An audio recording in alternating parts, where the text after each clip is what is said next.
Inside the Temptations reunion. David Ruffin, Melvin Franklin, Paul Williams, Otis Williams, and Eddie Kendricks, known collectively as the Temptations, were Motown's supergroup. The Way You Do the Things You Do, My Girl, Don't Look Back, You're My Everything, and Get Ready are just a few of the classics from the Classic Five. As successful as they were, the lineup only lasted for 4 years. In 1968, David Ruffin was fired from the group. David joined the Temptations in 1964, replacing original member Elbridge Bryant. The group took off shortly after David joined, and it wasn't long before the success started to go to his head. Otis Williams. It started off with little things. For example, he refused to travel with the four of us in our 2-group limousines and got his own, complete with mink-lined floor and his name painted on the side. That wasn't really a big deal, though. But David began showing up late to rehearsals, sessions, and shows, and sometimes he wouldn't show up at all.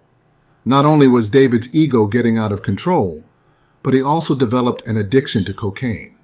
And if those things weren't enough, while the group was in Puerto Rico, David told the other members and their road manager that he wanted the group to be known as David Ruffin and the Temptations. Otis Williams. He calmly explained that he was the dominant lead, even though we still got hits on songs sung by Eddie and Paul, and he felt that it was time he got his due. Considering how almost every other group of the time had its one lead singer, and the trend calling a group so and the whatevers was starting, you can understand David's thinking. But this wasn't just any group. This was the Temptations, and no lead singer, no matter how great, would ever be set apart from the group. As Barry said, no man is ever greater than the group. After he finished his speech, I said, "Oh no, you can forget that. We are not changing to no David Ruffin and the Temptations. It's going to be the Temptations, and that's it." David backed off then, but I think the die was cast. The Classic Five era was about to come to an end. Otis Williams. The other shoe finally dropped during a 10-day engagement at a Cleveland hotel supper club called the Versailles. One afternoon before a show, David's driver delivered a message to us. David says that you should carry on and do the show without him. At the time, David was involved with one of Dean Martin's daughters, and she was opening her own show at the Latin Casino in Cherry Hill. He obviously felt that catching her act was more important than doing ours. "There it is," I said when I heard the news. "The handwriting is on the wall. Ruffin's got to go." Melvin, Paul, Eddie, and I met in one of our rooms and agreed that David had gone too far and would have to leave the group. He'd been letting us know in little ways that being a member was not part of his plan. People at Motown, including Barry and Shelley, had kept tabs on the situation but didn't interfere. We drew up a legal document which Melvin Franklin, Eddie Kendricks, Paul Williams, and I signed. It basically stated that David Ruffin was being relieved of all further responsibilities to the Temptations. David was replaced by former member of the Contours, Dennis Edwards. David Ruffin came by my house at 4 in the morning and woke me up. He said, "Man, I quit the group. They're going to tell you I was fired, but I quit the group. And they're going to ask you to replace me. I don't want no one to replace me but you." Sure enough, the Temptations invited me to a meeting the next morning, and I told them I can't replace David Ruffin. He was a great singer, a dancer, a showman, the complete package. He was my idol. They made me an offer anyway, so I said, "Let me think it over." I agreed under the condition that all of the guys accept me. And they did, but Eddie, who was close with David, looked me over with a fine-tooth comb for the first few months. But it seemed David wasn't quite ready to leave the group behind. Dennis Edwards. After he left, David had the bad habit of showing up on stage when we were singing My Girl. People say that he would snatch the mic out of my hand, but that's not true. I would just hand him the mic because I respected him. We were in Gaithersburg, Maryland, a theater in the Round. David had talked to the other Temps, and they told me they were going to take David back. "You can stay the weekend since we have 3 shows, and then we'll send you home with some severance pay." I was disappointed, of course, but I was happy for David because I liked him. Everybody who knew David liked him. I decided I wasn't going to leave my room to go see the show since everyone was so excited about David being back. By 7:45, the show was at 8. One of the guys in the group came over to the hotel and said, "We need you over here right away." David didn't show up. So I do the show, and about halfway through we start to perform My Girl, and here comes David on stage. They had a meeting after the show and decided not to put him back in. The next night we were playing at the Valley Forge Music Fair in Philly, and sure enough, here comes David again for My Girl, and the place goes nuts. Motown recorded his first solo album not long after that, and he stopped showing up. Eventually, the fans came around and told me I was doing a great job. That was a nice way to be accepted, by winning over the people who initially didn't like you. With Dennis, the Temptations won their first Grammy Award with Cloud 9, and many hits followed such as I Can't Get Next to You, Psychedelic Shack, Ball of Confusion, and Just My Imagination. Just My Imagination would wind up being the last song Eddie Kendricks did with the group before leaving to pursue a solo career in 1971.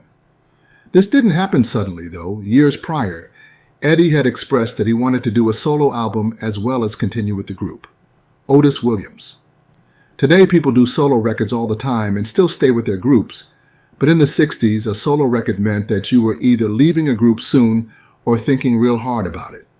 We flatly told him to forget it, and that's when he started pulling away. But that wasn't all. Otis Williams.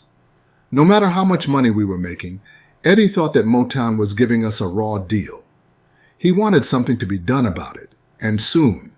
He became impatient with my analytical, methodical approach. I saw his point. After all, we split the group's income equally, so we were each getting the short end of the same stick. But I felt it my responsibility to examine the situation from all angles and make sure that a piece of solid ground was waiting if we decided to make a major move. During his time with the group, David too had issues with how they were being paid. David Ruffin. I was dissatisfied with Motown like a lot of other people are. Only I had the guts to talk about it. I never knew any accounting of my monies earned. They just booked the show and told us where to go. David also said, at that time, only a short quarterly statement of recordings was given to me when I asked for it. I was fired in Cleveland after a show because I kept insisting I wanted to know what I was earning. And although Motown has told the world that the Temptations fired me, that is not true. They could not fire. Eddie Kendricks. I started to make the decision in 1965 to leave the group because of things that I thought weren't quite proper. It had nothing really to do with the group, it was business. Dennis Edwards. He also couldn't stand that when we tried to go to Motown to get a contract with legitimate money, enough so everybody could have $1 million. Otis and Melvin blocked it because they sided with management. So not being allowed to cut a solo record and having problems with the way the group was being paid, Eddie Kendricks left the Temptations. His first replacement was former lead singer of the Vibrations, Ricky Owens. The next to exit the group was Paul Williams. Paul's physical and mental health started to decline in the late 60s, and to help ease the pain, he began drinking heavily. This was hard to watch for those who loved him, especially Eddie, who had been best friends with Paul since they were kids. Eddie Kendricks. Paul was drinking and running around. Suddenly, he didn't have his moves anymore. We tried not to notice for a while, but it was too late. He was a sick man. Otis Williams. As bad as the drinking might have been, though, Paul's real problem was his health.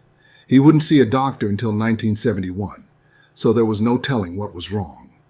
Dennis Edwards. It got so bad with Paul that we had to have oxygen on the stage and have Richard Street sing for him off stage. Richard Street. I reminisce to the night when Paul walked past me as I stood in the wings of the stage. He knew I was going to replace him, but that did not concern him. Paul told me that I would be great as his replacement. He told me not to worry about him because he just couldn't do it anymore. Otis Williams. We never knew when a show might be his last, but we all felt the day drawing closer. We couldn't face that prospect, and yet as Paul got sicker, we knew someone would have to tell him. He was our soul, our creative leader, and the thought of having to go on without him killed us all. Just imagining the look on his face when he heard the news was enough to stop me. Eddie Kendricks. His last concert was at Medina Temple in Chicago. The guys were billed with Gladys Knight and the Pips, who were red hot. After seeing a doctor, Paul was told that he'd have to come off the road, so he left the group, but he stayed on the payroll and helped them with their choreography. Ricky Owens would quickly be replaced by Damon Harris, and Richard Street was officially brought in as Paul's replacement. And while the group had a loyal fan base, some fans were growing tired of the replacements. David Ruffin.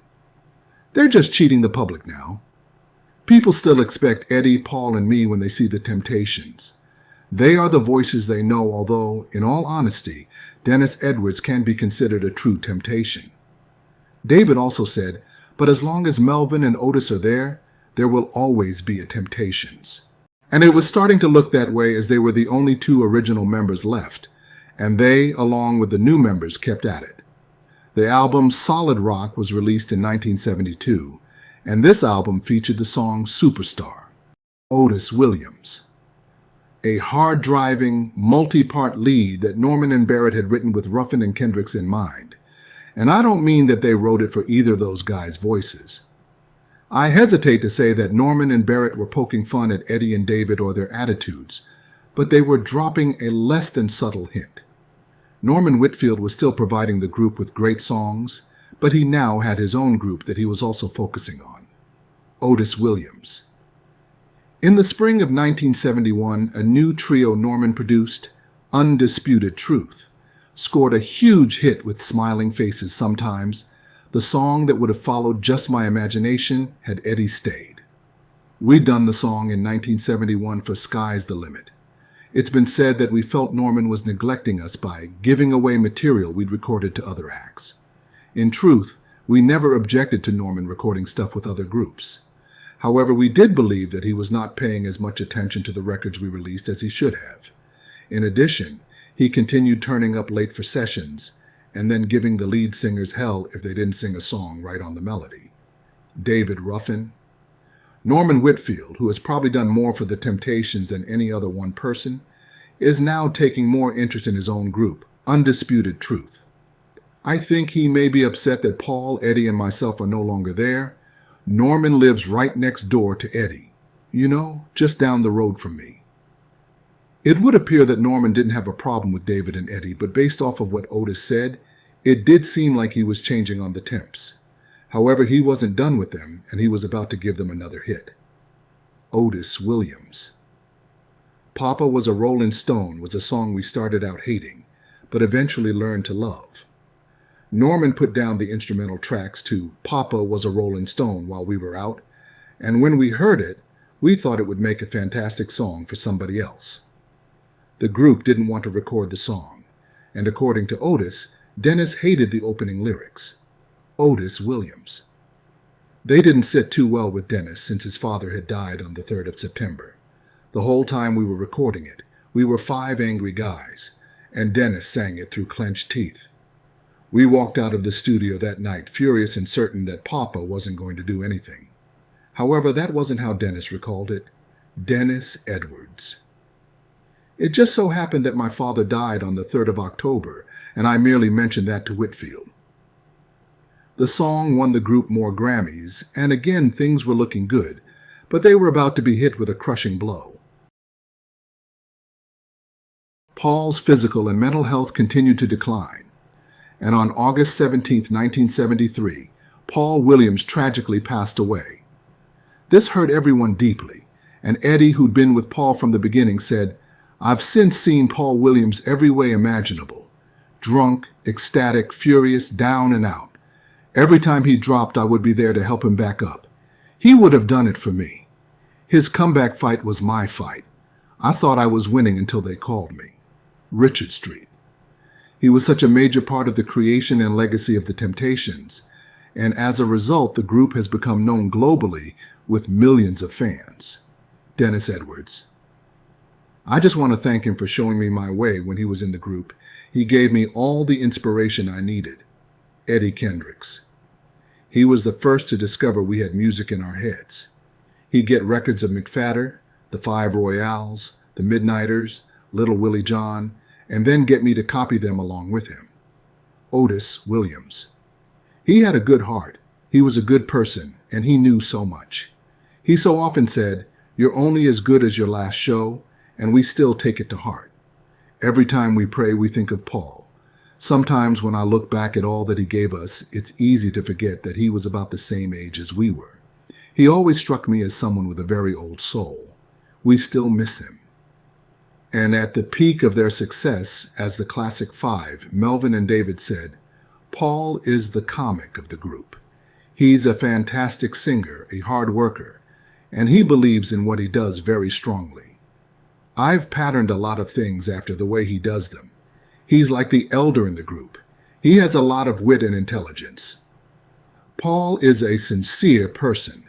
If I have a deep problem, he is the first one I can run to. I love him because he is so crazy. He is a very good dancer. To me, he is just a nice, sweet, lovable, crazy person. Very nice." Continuing without Paul wouldn't be easy, but the Temptations soldiered on and released the album 1990 later that year. Damon Harris. It was in Norman's mind that I was going to be the future of the Temptations. And if you look at the 1990 album cover, you notice that I'm standing atop everyone and above my head is the year 1990, and that was Norman's concept and idea. Unfortunately, Damon wouldn't be the future of the group. He'd be fired and replaced by Glenn Leonard in 1975. But Berry Gordy's first choice was lead singer of the Miracles, Billy Griffin. I said no because I loved Bobby, Ronnie, and Pete like brothers, so I wouldn't leave them, but they asked me to take Damon's spot when Damon was fired by Berry. Billy would have fit right in with the Temptations, as he not only had the voice and the look, but he'd also received help from Eddie Kendricks and advice from David Ruffin. Billy Griffin.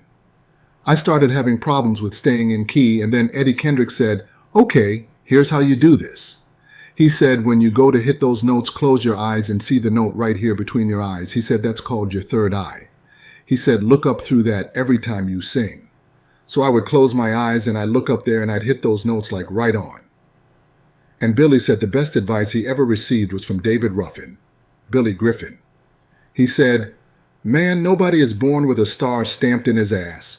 If you want this, you got to go out there and take it." After not being able to get Billy Griffin, the group held auditions, and Glenn Leonard became a temptation.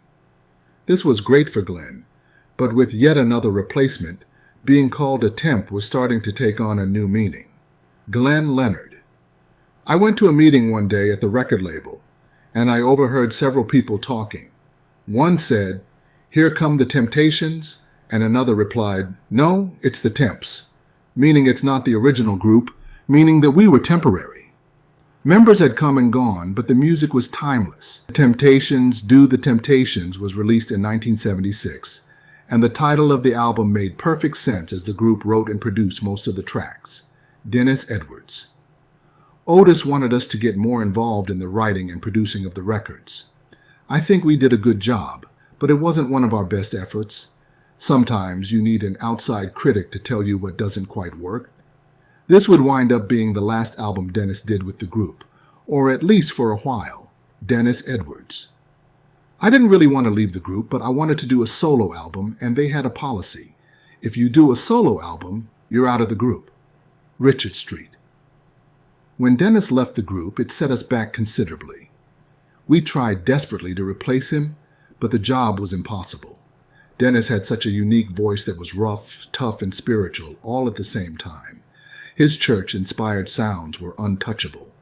Dennis would end up being replaced by Louis Price, Otis Williams. Louis's voice was very smooth, fine baritone, like Jerry Butler's, and worlds apart from that gritty sound Ruffin and Edwards had. Louis could be innovative with his singing, which seemed like a good direction for us at the time. We realized we were taking a chance toying with our sound, but it seemed worth the risk. We felt the need for a big change and were looking forward to making a fresh start. But the question was, doing what? After years with Motown, the group left and signed with Atlantic Records and released Here to Tempt You in 1977 and Bareback in 1978.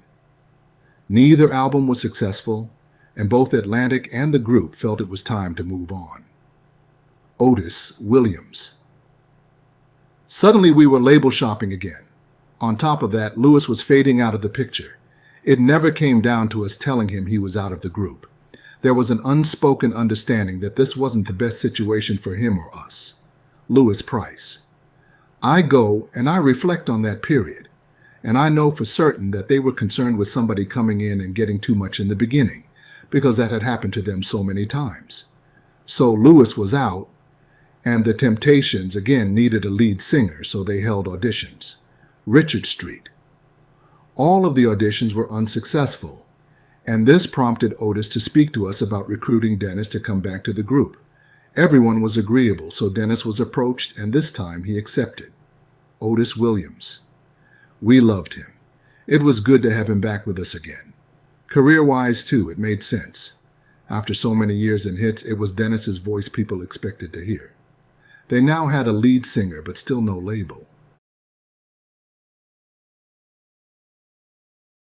Otis Williams. We considered offers from Warner Brothers and Polydor, but Kenny Gamble pursued us avidly. Kenny Gamble had wanted to work with the Temptations when they were on Atlantic, but he didn't want Glenn Leonard, Richard Street, and Louis Price. He wanted Melvin and Otis along with Dennis Edwards, Eddie Kendricks, and David Ruffin. Otis Williams. During the initial discussions, his offer was very attractive, but as we got closer to fixing it in writing, things changed. Nothing was happening except for some talk that we might try to do a gospel album. We were as far from a deal as we'd been in a long time. Not long after this, Otis decided to call Kenny Gamble to see if they could get the reunion together. Kenny wanted all of them to meet, so Melvin, Otis, Dennis, Eddie, and David all flew into Philadelphia. Otis Williams. The day the five of us met at Kenny's office was a little tense. You could feel that everyone was uncertain and super cautious. There wasn't any anger or hostility, but that old warm feeling was never rekindled. I expected to feel a little sadder about it than I did. I found myself thinking that if Kenny could pull it off, it would be great. If not for us, then certainly for our fans. Kenny wasn't able to make the reunion happen, but the current five Temptations soon re-signed with Motown. Now back where it began, the group released Power in 1980. Otis Williams. Within 3 months of our official re-signing to Motown, Power was in the stores. The title single got off to a hot start, but in the wake of the Miami riots, so many pop stations pulled it from their playlists that it died. These things always work like a mile of falling dominoes, and less than a few weeks later, Power was gone. Dennis Edwards. We had the single Power, which Berry Gordy produced. It did relatively well, but the group was never the same. They also released the album Give Luvv at Christmas later that year. This album featured the version of Silent Night that became one of the most well-known Christmas songs of all time. And in 1981, they released their self-titled album, which was produced by the legend Tom Bell, Richard Street. Tom created magic during our recording session. He loved the way we sang the lyrics. He especially liked the sounds coming from Glenn and I. He wasn't aware that Glenn and I were members of the Temptations. Therefore, he did not write songs specifically for our sound, the way he wrote and produced to enhance the voices of the older members. He told me had he known Glenn and I were a part of the group, he would have done the same for us. Otis Williams. We loved working with Tom, and we were happy with the album, but lacking that trademark Temp sound, it was doomed to a so-so run and didn't even crack the top 100. Soon after this, rumors started to swirl that David and Eddie would be returning to the group. The fans really wanted to see the group reunite, and so did a promoter by the name of Jimmy Bishop, who, according to Otis, knew of Kenny Gamble's attempts to get the group back together. Jimmy thought that he could make it happen. Otis said that one day Jimmy called him and said, "I think I can pull the reunion tour off." I talked with David and Eddie. They're of a mind to do it. Eddie had just released his album, Love Keys, on Atlantic, and David had released Gentleman Ruffin on Warner Brothers in 1980. Neither album was a major success. Otis Williams. They still performed, but it was safe to say that their commercial peaks were years behind them. And the same could be said for the Temptations, Glenn Leonard. Even though the brand was famous worldwide, we were struggling in the here and now. Otis told Jimmy to tell David and Eddie that they would sit down and talk about it. After talking with Jimmy, Otis talked to the Temptations manager, Shelley Berger, about the reunion, and he agreed that it was worth pursuing. Otis Williams. We arranged for Jimmy to bring David and Eddie to Lake Tahoe, where we were appearing at Caesars.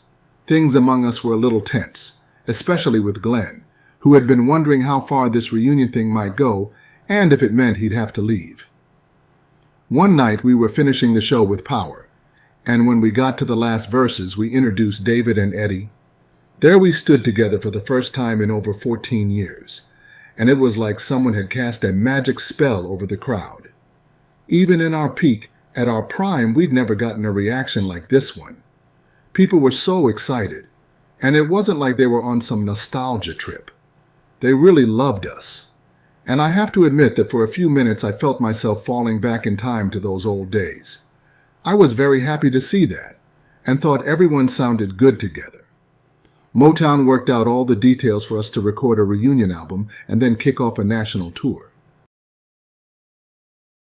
It is rare in life to get a second chance.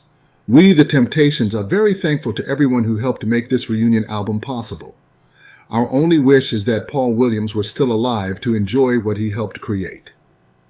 Reunion was released in 1982, and the songs on the album were Standing on the Top, You Better Beware, Lock It in the Pocket, I've Never Been to Me, Backstage, More on the Inside, and Money's Hard to Get.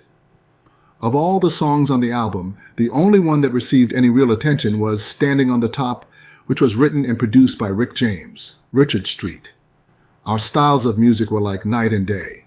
However, he had an idea that would put us back on the map. He wanted us to sing his funky version of Standing on the Top.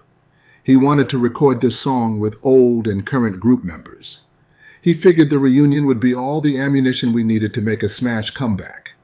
We wanted to know what Rick had in mind for us. He began playing a track to the song, and we sat and listened. The song eerily reflected our journey as a group. Rick James. They were reuniting with some of the original members and calling their new album Reunion. The chairman asked me to write and produce a song for them. He also wanted me to sing on it. The idea that the Temptations needed me to boost their appeal was music to my ears. What a thrill. For the first time, lead singers David Ruffin, Dennis Edwards, and Eddie Kendricks would be on the same record, plus Otis Williams, Richard Street, Glenn Leonard, and my man Melvin Franklin. I gave the Temps their harmony notes and wrote the vocal arrangement. For all I had done, I still couldn't get over the idea that I was directing the Temps. The song was a hit, bringing the Temptations back to the spotlight. Rick and the Temps admired each other, and they were both delighted to be working together. Otis Williams. We liked Rick and thought highly of him as a producer, but he was wild. Richard Street. The entire experience was fun because Rick was very comedic and kept us in stitches. Glenn Leonard. He's a super talent. I'm quite sure he'll have something to do with the next album. Rick wouldn't be involved on their next album, but he helped push Reunion to number 2 on the R&B chart, and Standing on the Top peaked at number 6 on the R&B singles chart. Melvin Franklin. So many people still want to listen to our music. It's as though it's 1964 and the public is sampling our sound for the first time. Standing on the Top was the only song on the album that fans could hear Eddie Kendricks, and that might have been intentional. Eddie's voice had been damaged due to years of smoking, and according to Dennis Edwards, it took Eddie nearly 2 hours to record his part for Standing on the Top. Otis Williams.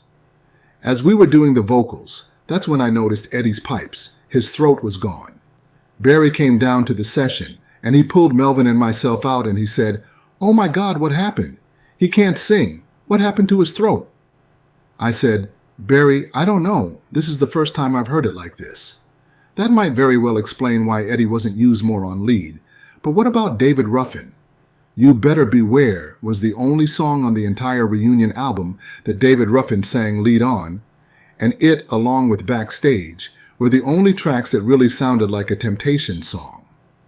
One music critic said, "The Temps' sound of old resurfaces on Beware, a mid-tempo shuffle featuring the lyrical sentiment of the band's Motown hit Get Ready and Smokey Robinson's Backstage." Backstage, as well as all the other tracks, were led by Dennis, and to the public this was an odd decision because the reunion was about David and Eddie rejoining the group, yet they were barely heard on the album. There was a track called Don't Hold It In that Dennis and David shared lead vocals on, but it didn't make the album. Otis Williams. Motown got some great press mileage out of the reunion idea, and expectations for the record ran high. But aside from standing on the top, the album was disappointing. It seemed to us that the situation called for something considerably better thought out than a collection of different songs recorded by a variety of producers. At the time we were recording, though, we had fun. In many ways, it was good to be back with David and Eddie. And they were glad to be back. David Ruffin. What they're doing for me, you have no idea. It's like giving me another breath of life. Anything that tries to demolish it or hurt it, I become really dangerous. Eddie Kendricks. I had done all I wanted to do as a single. I decided I might as well go back into some fun. Richard Street. We also starred in a video of the song, which was totally different from any video we had ever performed in. We wore tuxedos, and Rick wore his usual wild and funky attire. The combination was incredible. The album cover entailed the 7 of us photographed in New York standing next to a yellow taxicab. And Otis wasn't exactly a fan of the yellow taxicab. Otis Williams. When it came time to shoot the reunion album cover photo, the photographer had the 7 of us all decked out in classic black tuxedos and getting out of a yellow checker cab. A checker cab? If you ask me, the reunion called for something more along the lines of a Rolls-Royce Silver Shadow. Rehearsals for the tour began on December 17th, with the choreographer for the tour being the legendary Lon Fontaine. According to Otis, they spent a month and a half getting their old steps together and learning new ones. Otis Williams. The physical act of getting our bodies attuned to each other was something else. From 9 in the morning until 9 and 10 o'clock and sometimes 11 at night, we sweated and sang and stretched and danced through routines again and again. Melvin Franklin. It was almost like going through close order drill. While it wasn't as easy for them as it was in the 60s, the Temptations mastered the routines with a smoothness that only they possessed. Everything was going well until one day during rehearsal, Eddie said, "I felt as though when David and I left the group should have stopped. You all should have just quit singing after we left." Otis replied, "Man, are you kidding me? We live in a world that's lost kings, queens, and presidents, and the world is still going." Eddie didn't say anything else about it, but if for some reason something went wrong with the reunion, he could resume as a solo artist with Motown. Eddie Kendricks. My contract with Motown doesn't require that I record with them again, but I'm sure I will. I'm equally sure I'll do another solo album too, but it's not a big ego thing for me.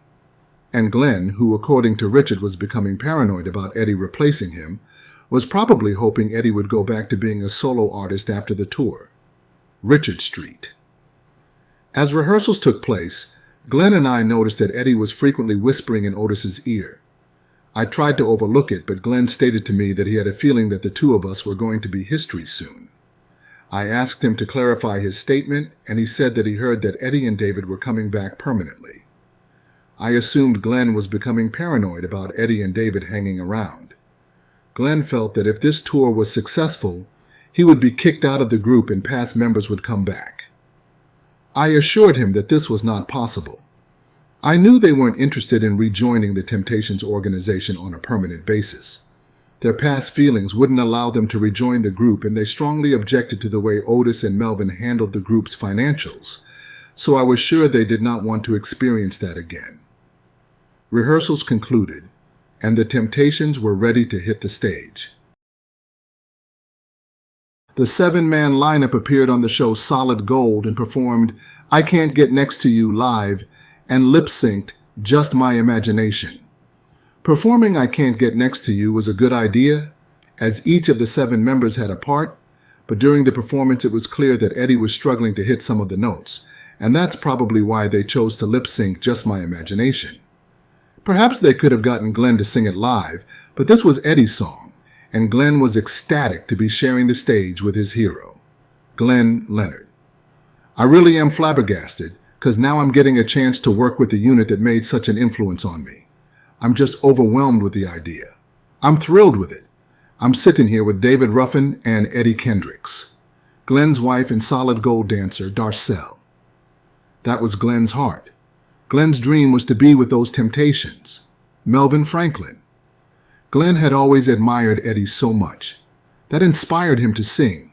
These are the little human things that make this reunion such a great one. David Ruffin. It's something we've been trying to do for a long time. We tried in '69 and in '79.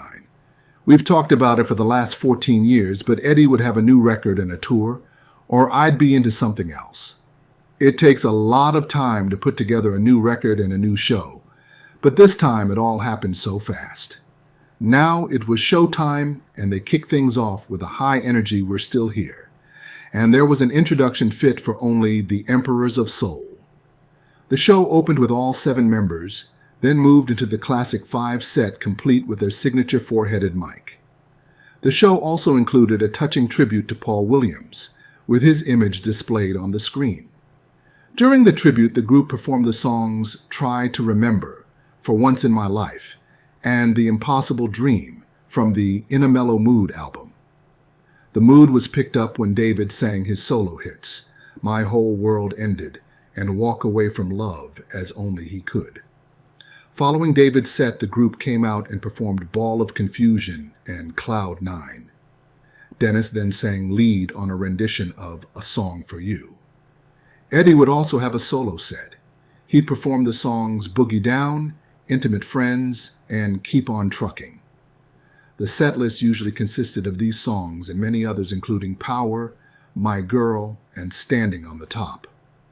Each member showed up and delivered, including Richard and Glenn, who proved that they too belonged because they too were Temptations. Things were going really well for the Temps. The fans loved seeing them together again, and many were hoping that the reunion would be a permanent thing. Melvin Franklin. We're all thankful to be remembered so well. The nicest thing about this tour is the warm response we have received. Dennis Edwards. Whenever you see the Temptations, there should be 7 of us. That's the way it's going to stay. Some of us may do single albums, some of us may do single tours, but we will always be the Temptations. Otis Williams. At this point, let me say we will continue to work together. We will also do other things solo, but mainly we will remain the Temps together again. We might just catch up with Bob Hope and George Burns. Why can't we go on and on? Most fans attended the reunion concerts to see 4 of the classic 5 plus Dennis, but it's hard to imagine the shows going as well as they did without Richard and Glenn. Glenn especially, as he helped Eddie a lot during the tour. Glenn Leonard. It was as though he would get hoarse a lot sooner, so I would say, "Eddie, just pull back, I'll cover it." And naturally, to put together something like that, it takes a lot of rehearsal, a lot of work. So by the time we got ready to go on the road, the wear and tear was starting to be visible. According to Glenn one night when they were at the Apollo, Eddie wasn't sounding good during his solo set, so he, Otis, and Melvin tried to do some background things to help him. And during the classic 5 Temptations set, Glenn set up a mic off stage and padded the backgrounds for Eddie. Glenn Leonard. He and I became very close and we needed each other. Glenn said that he made sure Eddie understood that he had his back.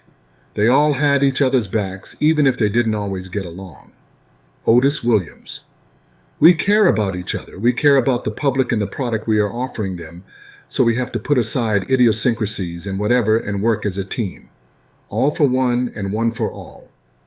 That closeness and being together as a group seemed to be beneficial for everyone. Eddie Kendricks. The reunion of David Ruffin and myself with the Temps has given all of our careers a big boost. The Temptations were back, and they were once again standing on the top, but as they said, when you're on the top, there's no place you can really go but down. Richard Street. The reunion went on as scheduled, and our audiences were very excited. Everything was going exceptionally well. And then 1 week into the tour, David Ruffin didn't show up. He was starting the same old habits again. Otis Williams. Our fee was contingent on all 7 of us doing the show. For every man who didn't go on stage, the group was docked thousands of dollars a night. Richard Street. The tour continued with problems occurring here and there. The money wasn't any better than it had been in the past. It appeared that the regular 5 Temps made less money on the reunion tour than we did on our regular tours. The extra members weren't adding any additional funds to our account. They were instead taking money away because of bad behavior surfacing, thereby resulting in lawsuits against the group. Eddie thought the funds were limited because they were being stolen from the account. His accusations created divisions within the group. Richard Street. When we arrived in our hometown of Detroit for one of our reunion shows, everyone forgot about their dissatisfaction with the group's politics. This is where it all began, and we were going to have the opportunity to strut our stuff in front of family and close friends. This show was going to make us proud, but sadly trouble arose. David nor Dennis showed up for the performance. No one could understand what happened or where they went because they were on the tour bus with everyone else when it arrived in Detroit. This was a huge setback for the entire Temptation organization, and the promoter kept reminding us that if members didn't show up, we would be sued. Otis Williams. David missed the first 3 shows at the Premier Center in Detroit, and the promoter was on our case. We were letting down the fans and losing money. Things were starting to go downhill, and they only got worse during a meeting with Motown president Jay Lasker. According to Otis, at some point during the meeting, Jay said something about Detroit, and David took it as a personal insult and began raising his voice. And then Eddie hopped out of his seat and said, "Later for this crap. I'm a grown man, and you're not going to treat me like a kid like you did before." Otis then said that Jay tried to calm Eddie down, but Eddie said something, quote, "truly rude," before he and David stormed out of the room. Otis Williams. Melvin, Richard, Dennis, Glenn, and I sat there looking at each other. Glenn Leonard. There were times when he was extremely quiet, then there were times when he was extremely vocal. And this would be the straw that broke the camel's back. Otis said that Jay Lasker called him later that day and said, "We aren't working with them after this." Otis agreed, and the group's manager, Shelly Berger, claimed that he too had problems with David and Eddie. Shelly Berger. I went to Otis and Melvin. We had just played Washington, we were going to Radio City, and I had had a big falling out with David and Eddie, and I said to Otis and to Melvin, "Look guys, this is a smash. But I have to tell you, when we finish, I cannot continue on with David, especially with David, because it just doesn't work for me." And Otis said, "You ain't leaving, they're leaving."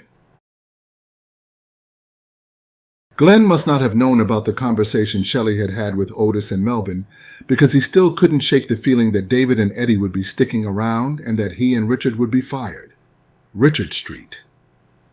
Glenn continued with his paranoia. He thought if Eddie and David became faithful to the group, Otis wouldn't need him any longer.